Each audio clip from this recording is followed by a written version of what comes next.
Welcome back to the Black Dental Reserve podcast. I'm your host, Dr. Bridget White, and today we're joined by Northern Virginia premier cosmetic dentist, Dr. Nana Dickson. Dr. Dickson grew up in Montreal, Quebec, and Vancouver, British Columbia, Canada. After graduating from the University of Oregon Medical School Hospitals and Clinics in 2007, she went on to attend Howard University College of Dentistry, where she earned her Doctor of Dental Surgery in 2011. Dr. Dickson completed her internship and general practice residency at St. Elizabeth's Hospital in Washington, D.C., and she's perfectly suited for the international population here as a speaker of both English and French. Her practice, Allegra Dental Center, is located in Fairfax, Northern Virginia, just off the Washington, D.C. beltway, where she creates beautiful, long-lasting smiles. Welcome to the show. Hello, and thank you for having me, Dr. Bridget. Tell us a little bit about your background, especially growing up in Canada. That sounds so amazing. Tell us, What was that like growing up there? So I think one of the things that I did not include on my bio, and regretfully so, is that, yes, my family is actually from Ghana. So we had immigrated from Ghana to Montreal, Quebec, where my dad was an engineering student at Concordia University. So our parents had come here, no knowledge or understanding of French, very little understanding of the Canadian culture, moved in June and experienced their first Canadian winter, first East Coast Canadian winter. And it was, I think, very, very different for them, having only ever experienced the tropics. So all I know in my upbringing is Canada, but my family is West African. I was born in Sierra Leone, but we moved before I turned 1. So I've never been back to Sierra Leone, but my parents really, really did try to maintain that Ghanaian culture in the household, speaking the language at home, picking up and speaking French outside of the home. And then when we moved to Vancouver, Vancouver is that English-speaking province. So had to learn English very quickly at the age of 7, and haven't really spoken quite as much French, but I still do speak it. And I understand it, and I will translate. We travel a lot. So I think one thing that growing up, when you've got an immigrant background, you don't have a whole lot of money, is I had a globe. So I used to play with globes and stare at maps all the time. And I would learn about world capitals. So as I got older, just kind of like that fascination of where I knew and where I grew up and where my parents are from, taking that, but also having like a curiosity for the world is where now I'm at, in my grown-up life, where I get to look at a map and say, I want to check out this place because when I was a kid, I remember this name sounded very, very cool. So that's a little about me, is that I come from that immigrant background. So 2 West African Ghanaian parents, growing up in Canada, Eastern Canada, Western Canada, moved to Oregon to do undergrad, and then DC for dental school. And I thought I was going to go to Florida, but I fell in love and settled in the DC area. I'm not leaving the DC area, maybe in retirement years, but Fairfax in Northern Virginia is home. So I will be here for a while. But in our spare time, my husband and I enjoy traveling and cooking. So that's what we do now. Definitely that multicultural background, in terms of your parents' background, your own, being born in Sierra Leone, that I'm sure empowers you in so many ways. Yes. And then the traveling, your family, you guys just got back from Philippines, I believe. Yes, husband and I just came back from the Philippines. So now, my parents stay with us. My parents live with us, and I love that. Whenever I get the opportunity, I'm trying to take them with us. They didn't come with us to the Philippines, but after I had Naomi, my almost 5-year-old, my mom has come with us on vacations to she's gotten to see Mexico for the first time. It's interesting. So where my parents grew up in Ghana, there's Ivory Coast. You've got Togo to the west, Togo to the east, Ivory Coast to the west, Burkina Faso up north. My mom did not really travel very much, but she did go to Sierra Leone because I was born there. And my grandmother at the time lived there. And the tradition is you go to where your mother is to have your children. So my grandmother at the time had married a Sierra Leonean and lived there. And so myself, my sisters, my cousins, we were all born in Sierra Leone because that's where our grandmother lived. But yeah, just even looking at Africa now, I'm just like, I just want to see different parts. Like, I just want to see a lot more of it. But yeah, we try to get around as much as we can and see new places. I know it's about Wow. dentistry, Well, but I think we'll probably end up talking no. quite a bit about travel as well. Exactly. I mean, I think that one thing I want our listeners to know, our listeners are a full range. They're going to Yes, be dentists, practicing dentists, aspiring dentists, and then, of course, those who are considering dentistry. We're hoping to increase the number of Black dentists, of and we're course, trying. What I want, what I want us to do is show the full range of our lifestyles as dentists. I of mean, for course. you, you're growing your family, you're traveling, you're able to spend time with your parents. Trying to balance That's everything. Yes, I mean, I try to be multifaceted as much as possible. So, yes, travel, I think, allows you to do that. Seeing the world just kind of gives you more perspective on life. And when you think things are bad for you, and then you travel to a part of the world where you get to see like real poverty, but that people in poverty don't necessarily feel like a sadness about them. There's always like a gratitude that people have in life. And I'm just like, it humbles you and it takes you back to the simple things in life and appreciating the small stuff because,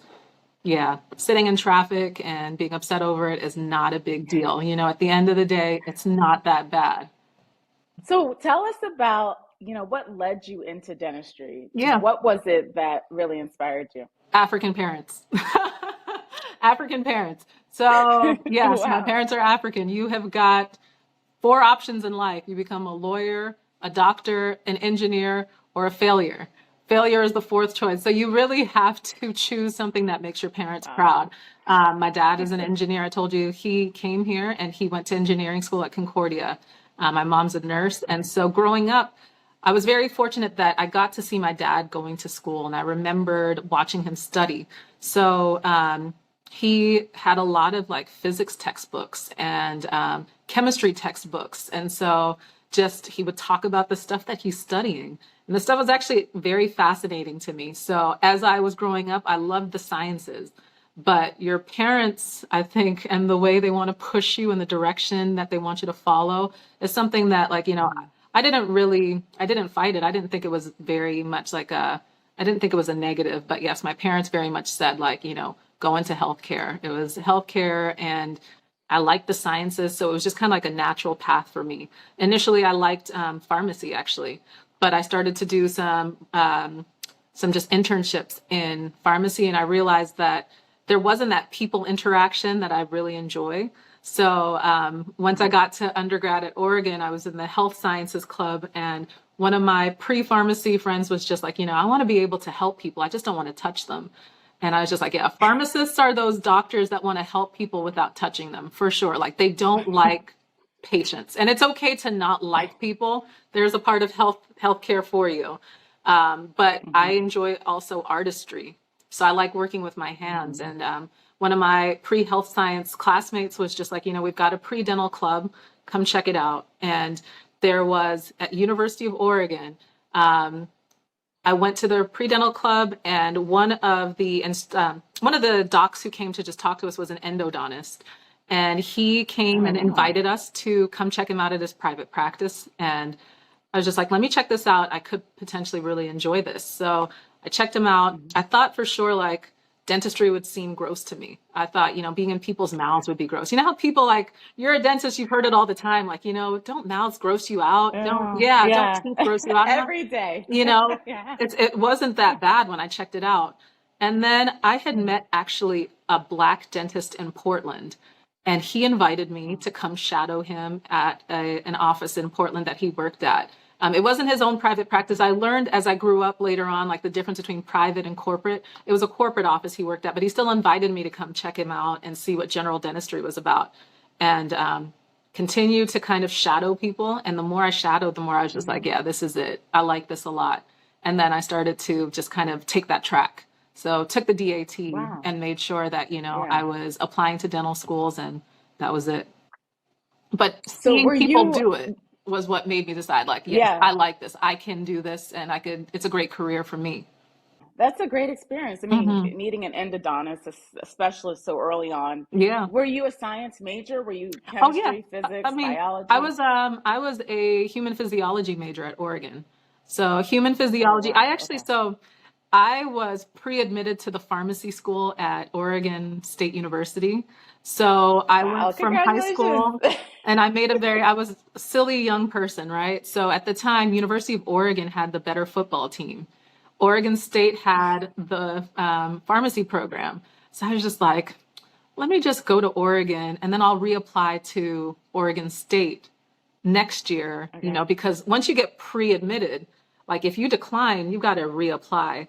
So during that year is when I started to just kind of like, I knew that if I didn't get into the pre-admission class, you have to wait 2 years because pharmacy programs required 2 years of prerequisites to get in unless you were Okay. pre-admitted. So I think it was a gift for me to not Right. And not start the program. pursue it. Yeah. Hmm. I think especially in I tell people the pre-health, pre-medical, Mm-hmm. pre-dental, pre-health professional prerequisites are all very, very similar. So Right. you may decide, hey, I don't want to be a dentist and I want to do pharmacy, or I want to do, Right. physical therapy, Because I mean, we or went I to do want to school go to with med those school. people who started out dental school and then realized after the first semester, first year, like, I don't want to do this. And then, they decide to leave the program. And unfortunately, you've invested tens of thousands of dollars to make the Mm, realization that this is not where you want to be. This is not what you're trying to yeah. do. Yeah, I think early exposure is really important. It Mm-hmm. sounds like your undergrad had those program, even a club, the Yeah, pre-dental pre-dental club. Is club. that what it was? Mm-hmm. Yeah, that my school didn't have a lot of pre-professional guidance. Yeah, And for me, dentistry for me is like probably my third career. yeah, But but again, knowing, coming from the understanding that the pre-med track could apply was easy for me to process. right. It sounds like you had a variety of mentors. It sounds like your father Yeah, especially my parents, provided. both of them. Yeah, my mom's a Yeah. nurse, so I knew health sciences is one of those professions that I think will never really die. You will never lack for Mhm. work in nursing, pharmacy, optometry, dentistry. As long as people need their body taken care of, you will always have work in the health sciences. So, yeah, I do believe that the health sciences are always a very great profession for long-term stability and growth. Mhm. Oh, certainly. Yeah. Hmm. I tell people it's science, it's people. Hmm. Especially dentistry is an aesthetic field. So now with all the visual mediums that we're using with Yes. social media and globalization, Yeah. dentistry is actually having a third element. So you decided, I don't want to jump to your private practice, but Yeah. I've seen your practice so many times. It's beautiful. Well, thank you. And Thank you. but Thank I you. remember when you're welcome. And are you guys 7 years? Eight, Or eight what's and a your, half, how many? 8.5. We're Eight going and a on, it'll half. be nine Wow. years in January. Yeah. Oh, wow. Yeah. And I remember when you told me about how you started, and essentially it was like a startup. It was Scratch completely practice. Yeah. from, yeah. So Hmm. can you get into that and really talk about at what point in your years of practice, you came out of school, you came out of residency in 2012. Right. When did you decide to open your own office? Hmm. And just describe that on Sure. taking. So I think my path to practice ownership was one of, like you said, I did my residency and I got a job at a corporate office. That corporate office was, I started out in Baltimore. Both of my pre-entrepreneurial practices were very Medicaid based. And I think that the owners of practices like that kind of find their niche in volume. You can be very successful operating a Medicaid-based practice in, underserved neighborhoods that provide a great, great service to people. But when you are churning out so much, like their formula truly is volume. Get as many bodies in the chair as quickly as possible. And these are owners that typically are also not working. So they get young bodies in there and they're just like, you got to see 30 to 35 patients by yourself. And when you come out of school, you're 25, 26, you've got energy like that. But I did not like the amount of work that, we were required to do. And looking back on it, I understand why they require you to do that. I mean, the fees are quite low. So, from a venture capitalist perspective, like you have to turn a profit, and that profit comes from numbers. And so if you've got a service that you're providing at a low value, you've just got to do a lot of it to make the numbers work. Mm-hmm. And so you bring in young associates and you just kind of work them to death, Great patients. I loved what the people I was working with, but I knew that Mm-hmm. in working, one, I can't continue to work at this pace forever. Like, you're not Mm-hmm. going to grow old working that way. And they, again, looking at things, I know that these people are very successful business people because they are tracking metrics to the micro level. They're looking at stuff like supply costs, and they're just like, if we can keep our supplies this low by buying it from China, really, really cheap supplies, like crazy cheap. They are, keeping staff costs down, keeping supplies low, but also just doing a whole lot of work. I was just like, I don't want to work like this anymore. I would much rather focus on high quality, low volume, and just be able to build long-term relationships with the patients. And so it was kind of the antithesis Mm-hmm. of what I was doing. I learned a lot. I gained the speed. I started to see the things that worked and don't work. But I also was able to take that and say, I want to use high quality products. I want to do the type of procedures that I know will benefit the patient in the long run. I don't want to necessarily do just the stuff that their insurance covers because that's all that it covers. I just want to be able to offer people better. And that was Mm-hmm. kind of what I wanted my vision to be in my own office, was just to give people time, give them my time. I'm not going to need to rush you out because I have to see 35 people today because corporate's looking at me. It's, Mm-hmm. charge more, yes, but also I can have that time with you that I can just kind of focus, and you get those long-term, customers that they know you, they know that you're going to do right by them, and, they send people to you because they know that, you are going to do good work for them and on them. So that's my story. Yeah. Yeah. And it sounds like patients will definitely appreciate that. Hmm. I'm sure your experience having worked in corporate gives you relief to know that you're able Yeah. to, have your own mission. Yeah. Is there's a trend now. A lot of dentists are going corporate. They don't Mhm. want the responsibility and the burdens of owning your own office, operating an office. Yeah. But I feel like, especially as Black dentists, the Mhm. entrepreneur uh, aspect of it helps us with Black economic mobility. I Yeah. mean, your staff is a team of women of color. Yeah. You're providing, you're providing jobs. You're able to treat your community. Your money goes back into the Black community. Hmm. So, what was the biggest obstacle? What were the obstacles that you faced when you were starting this practice from scratch? Hmm. So interestingly, when I was looking to start my office, I worked with a broker, and the broker was like a loan broker. So he was helping me to find loans and then considering locations. So at the time, I lived in Alexandria, Northern Virginia, and I worked at offices that were in and around DC, so just kind of different parts of DC. And when the broker was asking me, well, where would you like to open? I was just like, well, I live in Alexandria. I want to stay close to home because I just hate commuting. I don't want a long drive anymore, because at the time I'm like driving far. He's just like, well, you should consider moving to Maryland because, there's just a larger Black population in Maryland. This is a Jewish gentleman was telling me this. And I was just like, yeah, but I also live in Virginia, so I don't want to commute over the bridges because it's always the bridge traffic that you get stuck in. So Mm-hmm. we looked at areas that I didn't want to be in Tyson's Corner, and we settled on the Fairfax area. But what I found was that people often tell you that your patient base is going to start to look like the doctor. I think that's very true, but at the same time, I also know that people value quality. And so you start to get patients from a lot of different backgrounds. And sometimes I would look and just be like, I joke with my staff sometimes, like, do you notice like the type of people that come through here? Like, we really get everybody. There was a time I was Mm-hmm. thinking about opening. Somebody had shown me an office that was for sale, and it was in Annandale. Annandale has a very high Korean population, and someone was saying, like, Korean patients aren't going to come see you. Like, they will see they'll go see a Korean provider.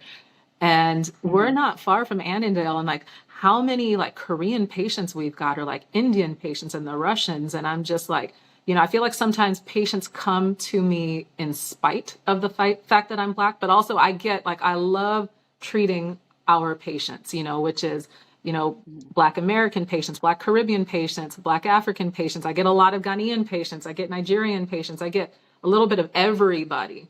But it's very like, sometimes I look around and I'm just like, to the guy who said open in Maryland because you'll find more success in Maryland. I was just like, doing pretty good over here in Northern Virginia. Black population where I'm Yeah. located is something like 4 or 5%. Like, we're doing pretty all right. Yeah. I think it's, you need to give yourself credit for Hmm. it, in any profession, especially in Yeah. healthcare. Black professionals, Yeah. we're used to being making ourselves agreeable to all populations. We don't have a choice. I Right. mean, in the United States, we're only 12%. And then when we get into provider care, we have to, what if you were doing a residency in a heavily Korean population? Or what if you were Right. doing international, mission trip? So I Right. think it says a lot about you that you're able to, I think it's it really says a your lot skill about the set and your product, background. right? It's the product that Yeah, you're selling. exactly. If you are selling a good Hmm. product, people will seek out that good product. So people Hmm. will value money. They might value money, they might value time, or they might value quality. And so you can kind of tap into what people are looking for, but certain things, probably cross ethnic lines. And, if you're looking for somebody who's going to take care of you, then, Hmm. hopefully you can look past the fact.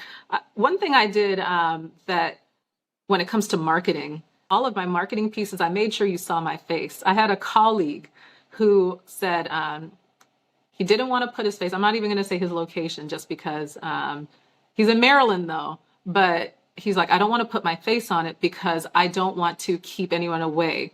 And he told me that, and he's a African American male doctor, and he's just like, there would be days where someone would walk in and they would see that it's a Black doctor. They didn't want to be seen by him. And I was just like, but this is the reason you want them to know. You keep away the people that you don't want to come in, but you also welcome the people who will come to you because you're Black or in spite of the fact that you're Black, But I don't want to Hmm. surprise you when you walk into the operatory and be like, oh my gosh, it's a Black woman. I didn't know this was going to happen. Like, no, let them know. Hmm. Don't surprise them. Like, let them know who they're about Right. to see. And if they don't want to see Yeah. you, then also don't ruin your day with this person in Right. your chair either. Right. Yeah, I think the being in an area like DC, you have access to so many different populations. Hmm. And unfortunately, people across race are going to have implicit bias. Yeah. We deal with Black Or providers explicit have to biases deal with. too. Sometimes they'll make it very explicit. That's true. Yeah. That's absolutely true. And but I think that says a lot. You're the face and the brand because you're so, I know that you have Dr. Floyd working as Hmm. part of your team, and that's been a huge, wonderful addition. Yeah. But in terms of when you were starting, you were the face, you were the brand. It is you, and Hmm. dentistry is very interpersonal. It is a very personal area. Yeah, It's of very course. small, Yeah. It's a and very and intimate space. it is, and I agree. You're welcome in the United States, especially in this area. You Mhm. have the opportunity to have access to the best across the board. Mhm. So, seek and pursue that provider. But I think, especially like I was saying, your staff, women of color, Yeah. your location, your own background, and also your interest in cross cultural traveling, activities, Mhm. languages, that all says a lot about your brand. So I know that we talked about traveling, but in terms of the actual clinical dentistry, what do you find most rewarding? So, Yeah. for example, when teenagers are saying, "What do I want to do when I grow up? Mhm. What do I want? Do I want to make money? Do I want to have a great work-life balance? Do I Mhm. want to advance science?" What do you find most rewarding about actual dentistry?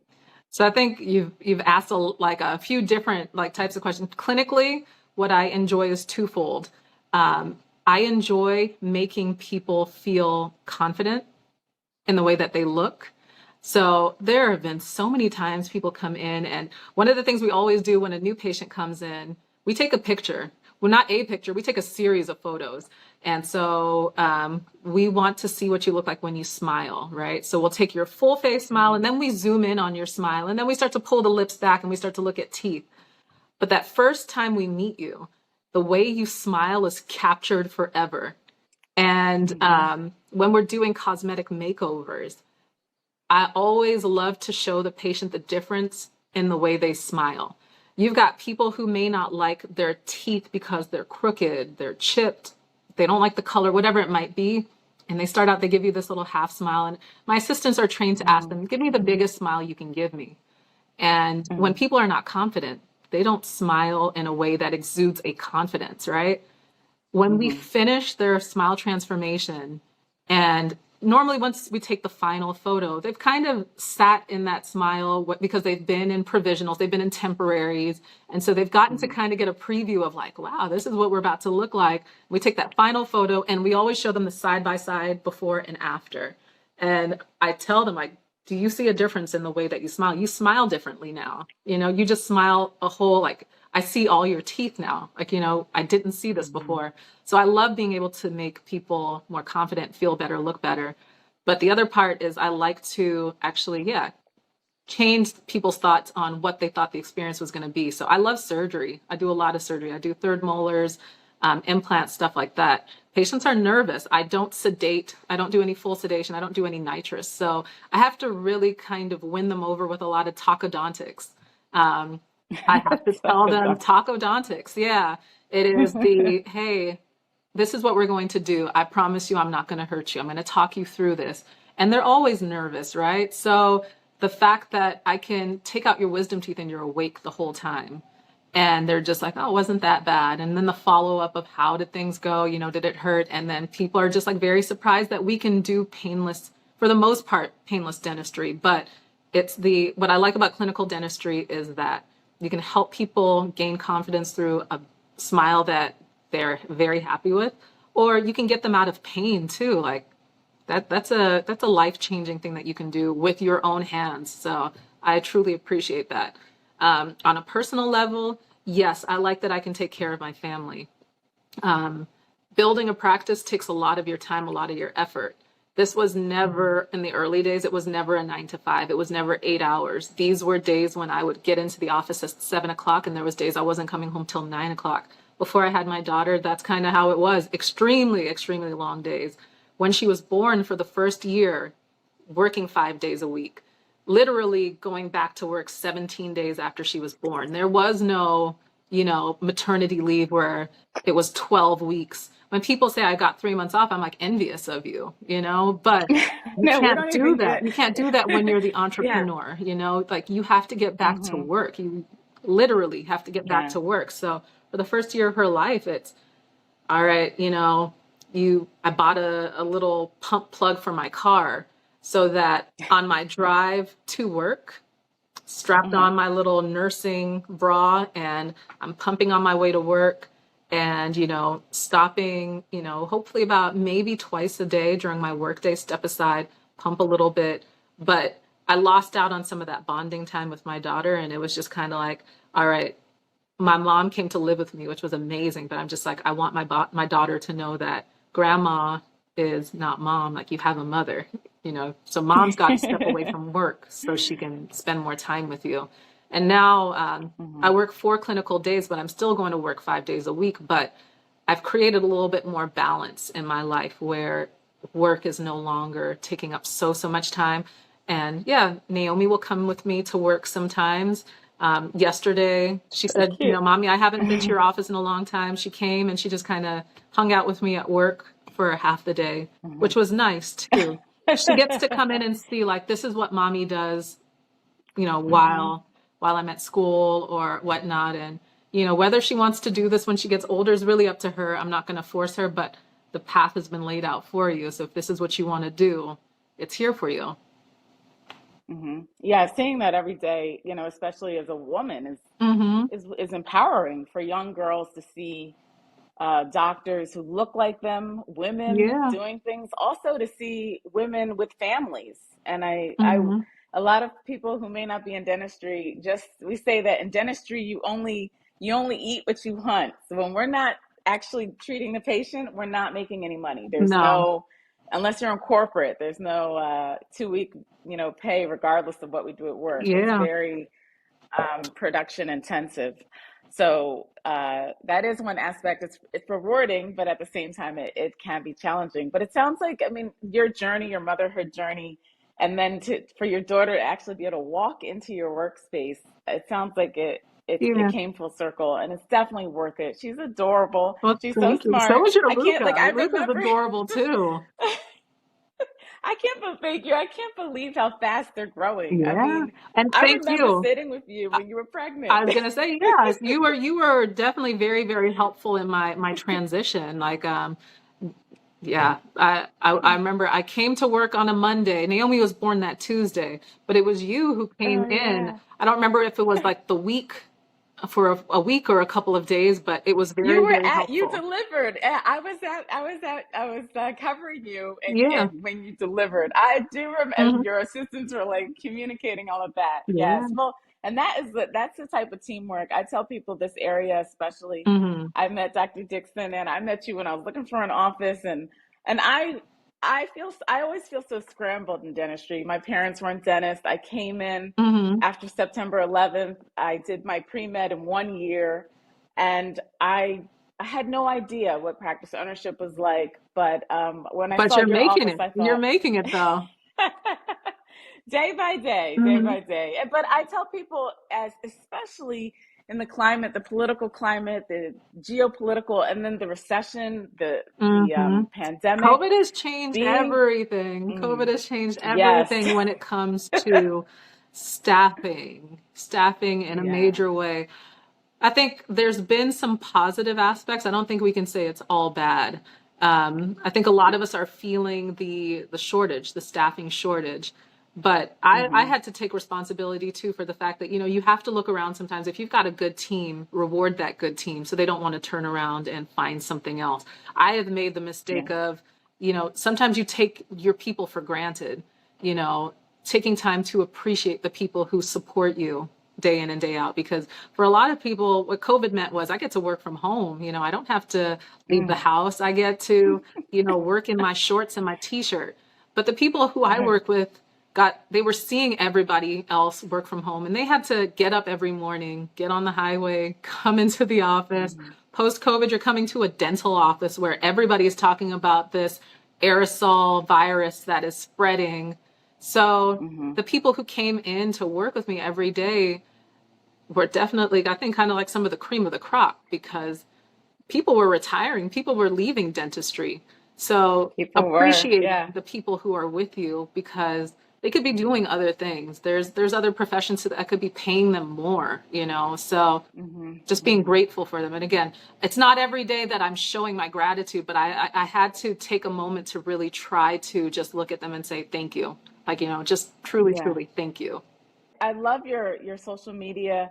It really shows all the things you've been talking about. It shows the team dynamic. It shows your I try. I'm celebrations, not I'm not as you great as know. social media perceives me to be, but I try. I promise you I'm trying. No, it's great. And the photography, you were talking about the photography, beautiful images. Well, And thank like you you. said, it's so compelling when the patient smiles. Mm-hmm. Even I have an older patient, it was so hard just actually getting an impression of her soft palate. I mean, it Mm-hmm. was so collapsed and then I couldn't even imagine getting teeth in there. And just out of the one day, we deliver the denture. The She puts it in. She looks in the mirror, and I looked at her, and I forgot she had a prosthesis because she was just beaming. She Aw. was so happy. Yeah, her husband. She wanted to hold her husband's hand. Mm-hmm.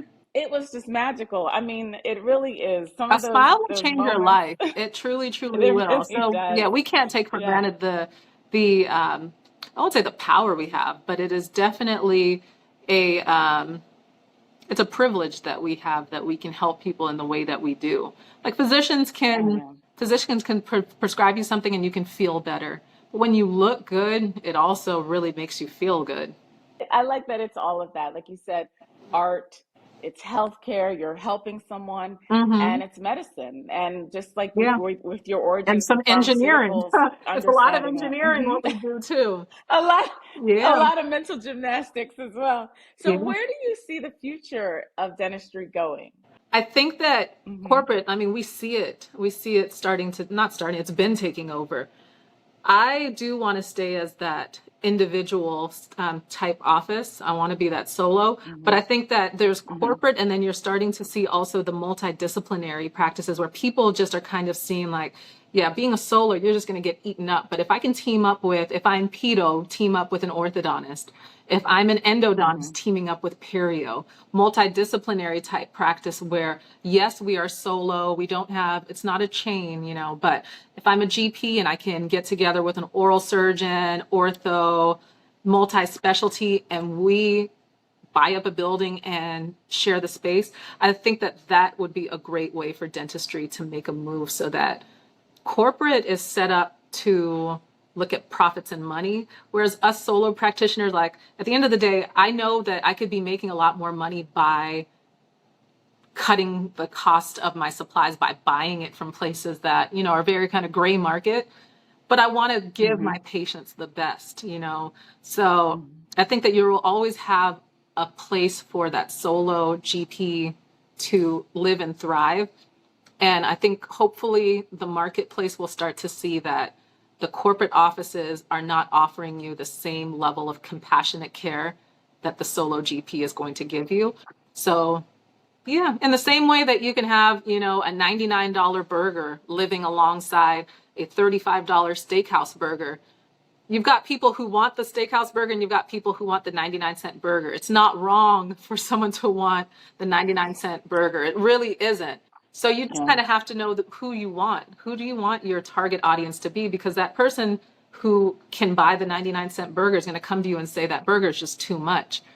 I mean, is it too much, or am I giving you something different in this $35 Hmm. burger that I cannot compare to your 99-cent burger? It's not the same. I'm not giving you the same burger. And so some people will be happy with one, others will be happy with another. You don't have to please everybody either. So you just kind of have to find the people you want to please, make sure they're happy, make sure they keep coming back. You might be able to convert the one who wants a 99-cent burger. But I always make that comparison when people try to commoditize dentistry and say something costs too much. And I tell them, Oh. this is my fee, this is my price. If you let me do it, I'm going to stick by my work. I don't know what the next guy is doing it for, who's doing it for you cheaper, but I can tell you Hmm. what you're going to get when you come and let me do it, which is a product that I will make sure you're happy with, and I'll also stand by it. So yes, it's going to cost you more, but I'll make sure you're happy at the end of the day. So Yeah, yeah. like you said, they're paying your training, but as well as the experience. They're Hmm. paying for the Yeah. experience But of not care from a everybody wants the provider experience. like you have. Somebody else is very, very happy with the drive-through service of get me in, get me out, corporate that sets a quota of you have to Hmm. make sure that you are seeing X number amount of patients every day, X dollar amount of patients every day. Some patients are going to be very happy getting that, um, that entry coupon of, that $99 exam and cleaning. And you don't get that the second time around. So they're going to shop around for the next $99 coupon. And that's fine. Like they can continue to do that. But you've got patients who value seeing the same person or the same office team or coming to the same place and knowing what they're going to get every time. So yeah, everything ain't for Yeah. everybody. So that's okay. And No, it's okay that it's not. no, I think in dentistry is very, like we said, it's very intimate. Hmm. It's people, no matter what venture capitalists have at their disposal, Hmm. psychologically, the branding in dentistry is very much a boutique, a practitioner that they trust and know over years, Yeah. even that they've inherited from their family. And I think that, like you said, what you want to give the patient, they equally should want that type of synergy. They want to Yeah, receive that care that's a that you're offering. relationship at the end of the day. So yeah, Hmm. I want to make sure, I respect you and I hope that you respect me back. And, you know, yeah, it's symbiosis is what it is. Keeping it scientific, it's symbiotic. Yes.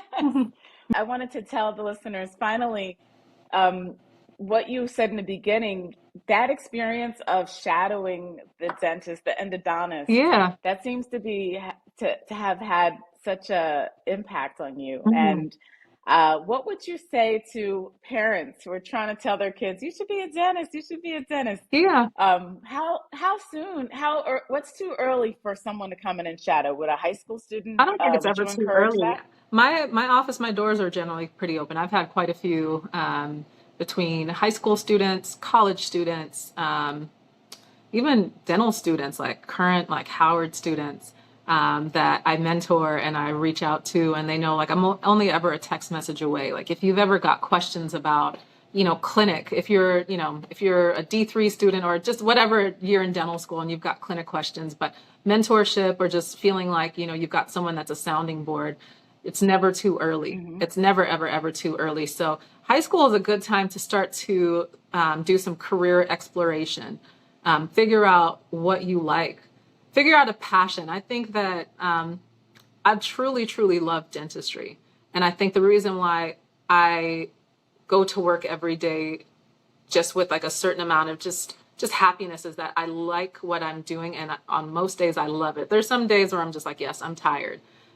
I'm not a robot, like there's You're certain days human. like you're Yeah. human, but I Yeah. truly find a joy in what I do. So, like I told you, like I don't know if that could have been the case if I had fallen like through with the path of pharmacy. Maybe I could have really loved it. I don't know, but I do know that like I feel like it was cosmic that Oregon happened to have a great football season or football team that year, and I decided not to go to Oregon State because Oregon State was not going to. I don't know. Maybe they might have had a pre-dental program that I could have had that exposure, but had I gone to Oregon State, I would have been very committed to pharmacy. Like I was already admitted to the pharmacy program. Everything is for one thing. You were meant to do this. You're fabulous at it. And if anyone's listening, Dr. Dixon's office is in Fairfax, Oh, Virginia. thank Like she you. said, her doors are open. It's a beautiful space, so Especially, much especially college natural students, light. please, please, please come through. Please come through. I would love to, if you want to shadow for a day, or even if you just want someone to talk to about dentistry. Bridget is Yes. freaking amazing. Dr. Bridget is amazing. But yes, I am. I'm Thank you. always here if you want to shoot over like a message and see if you like it. Because at the same time, Yeah. Dr. White, I think you kind of know too. Like, there's people who don't enjoy what we do, but um, it pays the bills. Yeah, there's a So, lot.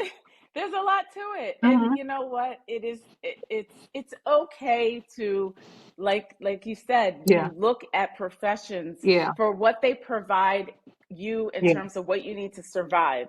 yeah, Dentistry, everybody has teeth.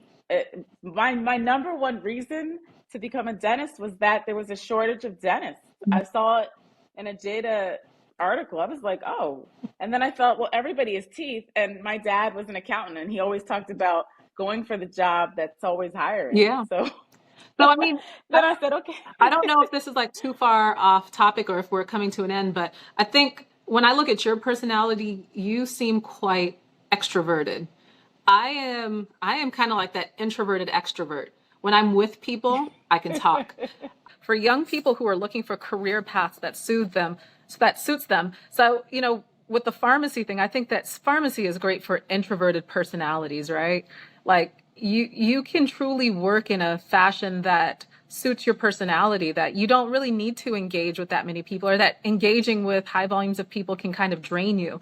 In dentistry, what we do, if you're not an extrovert, being that introverted extrovert kind of helps because you have to get to win a person over, or at least like people enough to have, conversations with them, or to try to, yeah, just help them. I don't think that people who are introverts will be, you can find success, I think, maybe as an oral surgeon who's working on patients who are asleep. But for those patients that are awake, it's those are, I think that's when people probably start disliking dentistry, is because they're true introverts and the act of engaging and talking to people is draining. They just don't like talking to people. And it's okay to not like to talk to people. For those young people looking for careers, like, get to know your own personality, because doing something for money, dentistry is very financially rewarding, but you probably won't like going into work every day knowing that you have to engage with your team of people, with your assistant. Like, that introverted side of me, I'm awesome when that person is my patient. Like, I can talk to you all day long.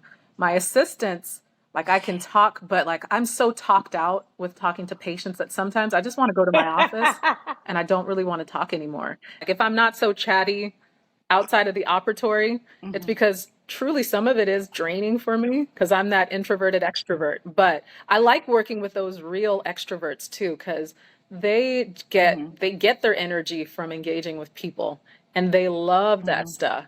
You remember my old assistant, She's Angie. wonderful. Angie is a Yeah. true extrovert. She gets so Yeah. revved up by talking to people. I definitely do, but like by the end of the day, like, it takes a lot out of me. So Oh, of I'm course. excited again when I come home and I Yeah. see my family. That excites me. Oh, for sure. When I come home, my family is probably like my best part of my day. I love going to Oh, work. I yeah. love my Yeah. patients, but No, my family is my best part of my I day. agree. It's funny that you say Hmm. people actually do think I'm an extrovert, but I'm not. I'm not. And I feel like dentistry is an over articulate Hmm. space where you have to constantly explain what you're doing, what you're Hmm. gonna do, what's gonna happen. Um, Yeah. But to be successful, that's what you should do. it's very technical. I tell people, my friends and my family, I don't Yeah. talk to them about 19DO and occlusal, lingual, nothing. They would never understand our jargon, what we Hmm. do, all the precautions. But I think that Yeah. that's actually, to me, the best part, that I know how to do something only a few people know how to do, and I learned how to do it well, and I'm able to Hmm. provide that service for the patient Yeah. for a successful outcome. And Well, thanks for pray. getting on here and Yes. sharing your wisdom. It's really just about raising awareness and creating a community so Hmm. that we can provide that guided support for young dentists, young aspiring dentists, and really that intimacy of our community, whether it's, through festivities, educational support. We're here rooting for you. All right. So all of y'all students, D1, D2, D4, residents, pre-dent, high school. Yeah, we got you. So reach out. High Don't ever school, be afraid. college. Yeah. And it's about sharing our narratives. Dr. Dickson, your background is incredible. So much. Thank you Oh, for having me. I what? really do appreciate that you even thought about me to have me. No, So I you are a truly, pillar of truly appreciate support. it. So I'll see you Thank soon. you.